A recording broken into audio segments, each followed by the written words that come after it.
இயேசு கிறிஸ்துவில் எனக்கு பிரியமான சகோதர சகோதரிகளே, இன்றைக்கு நாம் ஹோலி வீக் புனித வாரத்தின் திங்கட்கிழமை சிந்திப்பதற்காக குழுமியிருக்கின்ற இந்த வேளையிலே இன்று நமக்கு வாழ்வினுடைய மைய சிந்தனையாக இருப்பது லாசருடைய உயிர்த்தெழுதல். அதாவது நன்மையும் தீமையும் எப்பொழுதும் இயங்கிக் கொண்டிருக்கிறதா என்ற கேள்விக்கு ஆம், எப்பொழுதும் இயங்கிக் கொண்டிருக்கிறது என்பதுதான் அடையாளம். கடவுள் உலகை படைத்த பொழுது நல்லதை படைத்தார். ஆனால் மனிதன் தெளிவு பெறுவதற்காக அந்த மரத்தையும் வைத்தார். மரத்தினுடைய அந்த கனியை உண்ணக்கூடாது என்றார். அவர்கள் உண்டு நன்மை தீமை எது என்று அறியக்கூடிய அந்த ஞானத்தை பெற்றுக் கொள்ளுகின்றார்கள். அதே போன்று காயின் ஆபேல் என்று பார்க்கின்ற பொழுது, ஆபேல் தன்னிடமிருந்த ஆட்டுக்குட்டிகளில் முதன்மையான ஒன்றை கடவுளுக்கு காணிக்கை செலுத்துகின்றான். அது ஒரு நல்ல செயலாக இருக்கிறது. ஆனால் அதை ஏற்றுக்கொள்ள முடியாத சகோதரனாக காயின் இருக்க தன்னுடைய சகோதரனை கொலை செய்கின்ற ஒரு நிலையை பார்க்கின்றோம். ஆக நன்மை இருக்கின்ற இடத்தில் தீமையும் இருக்கிறது, தீமையுடைய ஆதிக்கம் அதிகமாகவும் இருக்கிறது என்பதற்கு அது மட்டும் எடுத்துக்காட்டல்ல, மாறாக இன்றைய நற்செய்தியும் ஒரு எடுத்துக்காட்டாக தான் இருக்கிறது. இயேசுவால் உயிர்த்தெழ செய்யப்பட்ட லாசர் அங்கே அமர்ந்து பந்தியிலே உணவருந்தி கொண்டிருக்கிறார் என்ற செய்தியை கேள்விப்பட்ட பல யூதர்கள் அவரை பார்க்க வருகின்றார்கள். காரணம், இயேசு இறந்த ஒருவரை உயிர்ப்பித்திருக்கிறார். இது ஒரு நல்ல செயல். இதை எல்லாரும் ஏற்றுக்கொள்ள வேண்டுமா என்றால் நிச்சயமாக ஏற்றுக்கொள்ள வேண்டும். ஆனால் என்ன நிகழ்கிறது? பல யூதர்கள் இயேசு செய்த அந்த புதுமையை பார்த்து இயேசுவின் நம்பிக்கை கொள்ளுகின்றார்கள். ஆனால் இன்னும் பல புனித யூதர்கள் என்ன செய்கின்றார்கள்? தலைமை குருக்கள், பரிசேயர்கள் எப்படியாவது லாசரையும் கொன்றுவிட வேண்டும், இயேசுவையும் கொன்றுவிட வேண்டும் என்று எண்ணுகின்றார்கள். காரணம் என்ன? அவர் நல்லது செய்து விட்டார், அதனால் மக்கள் அவர் பக்கம் திரும்புகின்றார்கள். ஆனால் இது சரிப்பட்டு வராது. இங்கு ஒரு அதிகார பிரச்சனை, பதவி பிரச்சனை வருகிறது. யார் சொல்வதை மக்கள் கேட்பார்கள்?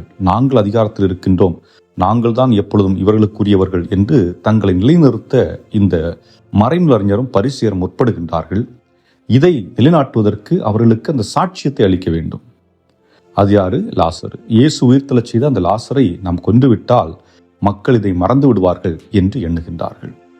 ஆக நல்லது நிலைத்து நிற்கிறதா என்றால் நிலைத்து நிற்கிறது. ஆனால் அதற்கு துன்பம் இழைக்க பலர் கூடியிருக்கின்றார்கள் என்பது யதார்த்த உண்மையும் கூட. இன்றைக்கு நம்முடைய குடும்பங்களிலே நீங்கள் எடுத்துக்கொள்ளுங்கள். நீங்கள் ஒரு நல்லது செய்கின்றீர்கள், எல்லாராலும் நீங்கள் பாராட்டப்படுகின்றீர்களா? அல்லது உங்கள் முகத்திற்கு முன்பு பாராட்டியவர்கள் முகத்திற்கு பின்பு, உங்கள் முதுகு பக்கத்திற்கு பின்பு சென்று என்ன சொல்லுவார்கள்? உங்களை ஏளனமாக சொல்லக்கூடும், உங்களை அசிங்கமாக திட்டக்கூடும், உங்களை அவமானப்படுத்தக்கூடும். ஆக முகத்துக்கு முன்பு முகஸ்துதி பாடுவார்கள், ஆனால் முகத்திற்கு பின்பு சென்று நம்மை பற்றி தவறாக பேசுவார்கள். ஆனால் அதையெல்லாம் நாம் காது கொடுத்து கேட்க வேண்டுமா என்றால் கேட்க வேண்டாம் என்பதுதான். என்றால் இயேசுவுக்கு தெரியாதா இவர்கள் என்ன பேசிக் கொண்டிருக்கிறார்கள் என்று? இயேசுவுக்கு தெரியும். ஆனால் அதை பற்றிய எந்த ஒரு பேச்சுக்கும் அவர் இடம் கொடுக்கவில்லை.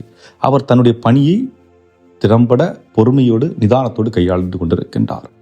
ஆக ஒரு செய்தி என்னவென்றால், நாம் இந்த உலகத்தில் நல்லது செய்கின்ற பொழுது பலவிதமான எதிர்ப்புகளும் பலவிதமான ஏச்சு பேச்சுக்களும் வரதாம் செய்யும்.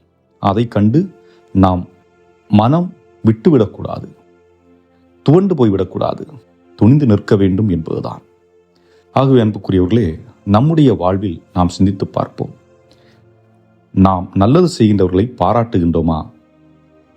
எடுத்துக்காட்டிற்கு, வீட்டில் மனைவி நல்லா சமைச்சு கொடுக்குறாங்க, பாராட்டுற பழக்கம் உண்டா? மனைவி வீட்டெல்லாம் சுத்தம் பண்ணி வச்சுருக்கிறாங்க, பாராட்டுற பழக்கம் உண்டா?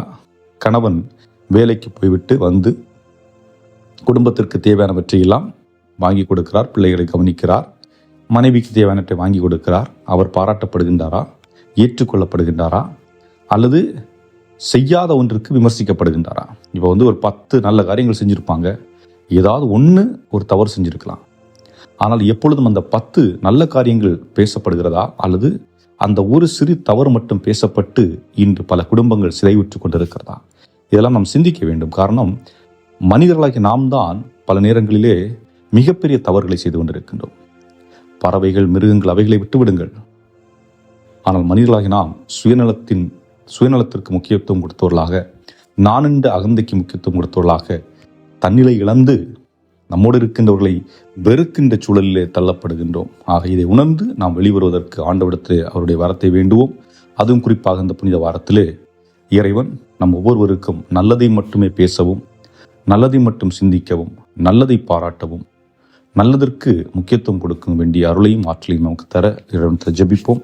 இறைவன் உங்களை நிறைவாக ஆசீர்வதிப்பாராக. ஆமென்.